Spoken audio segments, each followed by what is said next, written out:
PLT Menteri Pemuda Olahraga Muhadjir Effendi buka suara soal surat penolakan yang dilayangkan oleh Gubernur Bali Iwayan Koster terhadap timnas Israel U20. Provinsi Bali memang menjadi satu di antara 6 venue pertandingan untuk Piala Dunia U20 2023 Indonesia 20 Mei sampai 11 Juni mendatang. Penolakan tersebut dilayangkan oleh Gubernur Bali melalui surat yang ditujukan kepada Menteri Pemuda dan Olahraga. Gubernur Bali menolak kedatangan timnas Israel U20 itu dikarenakan perbedaan sudut pandang kebijakan politik Israel terhadap Palestina.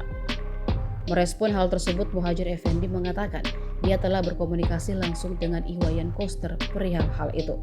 Pria yang juga menjabat sebagai Menko PMK itu menyebut bahwa surat itu masih koma dan belum titik. Dalam artian, surat tersebut masih bisa didiskusikan kembali. Muhadjir mengatakan saat ini pemerintah Indonesia sedang mencari titik temu untuk polemik tersebut. Terlebih dalam hal ini Indonesia mengajukan diri menjadi tuan rumah.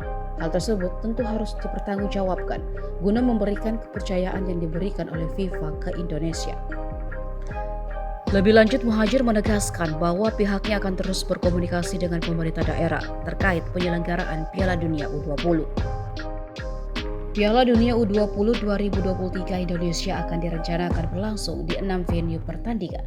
Lokasinya Stadion Gelora Sriwijaya Jakabaring Palembang, Stadion Sijalak Harupat Bandung, Stadion Utama Gelora Bung Karno Jakarta, Stadion Manahan Solo, Stadion Gelora Bung Tomo Surabaya, Stadion Kapten Iwayan Dipta Bali.